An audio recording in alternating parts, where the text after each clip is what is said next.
الله وبركاته. إن الحمد لله نحمده ونصلي على رسوله الكريم أما بعد. أعوذ بالله من الشيطان الرجيم. بسم الله الرحمن الرحيم.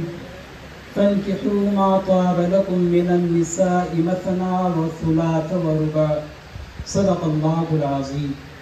وقال النبي صلى الله عليه وسلم: إذا تزوج العبد فقد استكمل نصف الدين فليتق الله في النصف الباقي أو كما قال عليه الصلاة والسلام.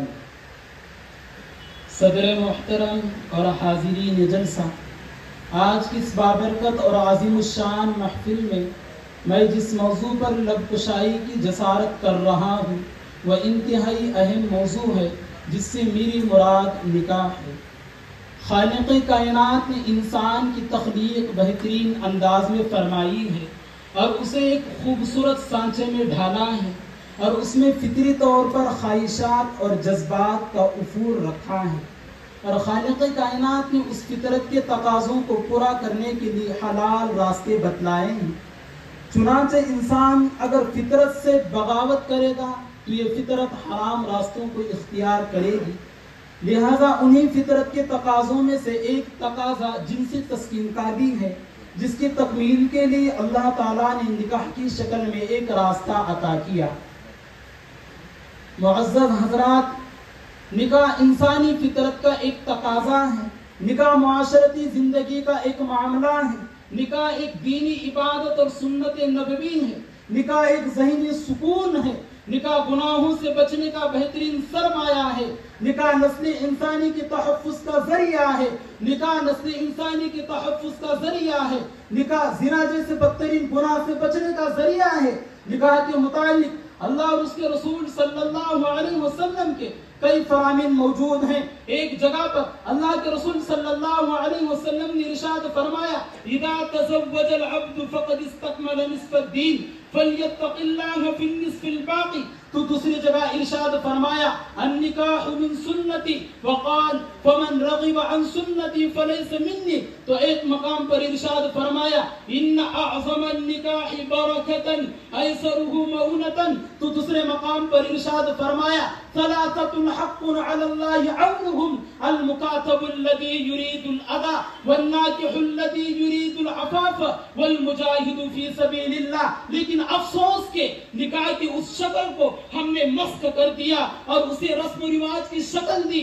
نکاح کا یہ معاملہ جسے شریعت نے انتہائی آسان بنا کر پیش کیا تھا، آج ہم نے اسے ایک تومار اور عذاب بنا دیا، اور نکاح جیسے عظیم سنت کو انتہائی مشکل بنا دیا، اور زنا جیسے بدترین گناہ کو انتہائی آسان بنا دیا، جس کا مرض دن بدن عروج پر ہے۔ اگر ہم نے بر وقت اس پر توجہ نہیں کی تو یاد رکھنا ہر گھر زنا کا اڈا بن جائے گا، ہر گلی ہر شہر میں جسم فروشی کا بازار گرم ہوگا، جس کے بارے میں اللہ کے رسول صلی اللہ علیہ وسلم نے آج سے 1450 سال قبل فرمایا: ایک وقت ایسا آئے گا کہ لوگ بدکاری کا ارتکاب کھلے عام کریں گے اور کسی کے اندر اس کو روکنے کی سخت نہ ہوگی۔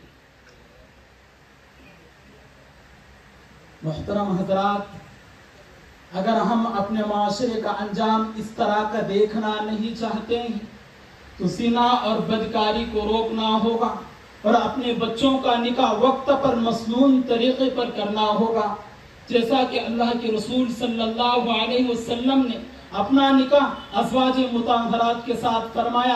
اپنی لاڈلی بیٹی حضرت فاطمہ الزہرا رضی اللہ تعالیٰ عنہ کا نکاح حضرت علی رضی اللہ تعالیٰ عنہ کے ساتھ فرمایا۔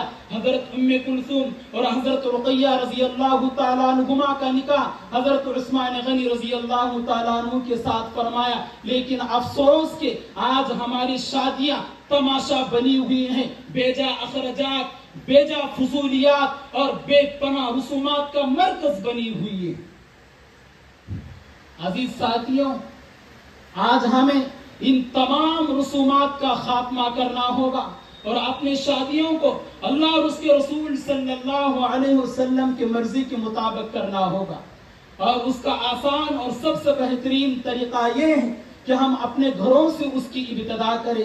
مثلا نکاح سے پہلے کی جتنی رسومات ہیں، سانچک، ہلدی، منجے، منہ دکھائی، جھماگیاں، ان تمام کا مجموعی طور پر بائیکاٹ کرے اور اپنے شادیوں کو اللہ اور اس کے رسول صلی اللہ علیہ وسلم کی مرضی کے مطابق کرے۔ اللہ تعالیٰ سے دعا ہے کہ ہمیں ان تمام رسومات سے بچنے کی توفیق عطا فرمائے اور اپنے شادیوں کو سنت کے مطابق کرنے کی توفیق عطا فرمائے۔ آمین۔ وآخر دعوانا ان الحمد للہ رب العالمین۔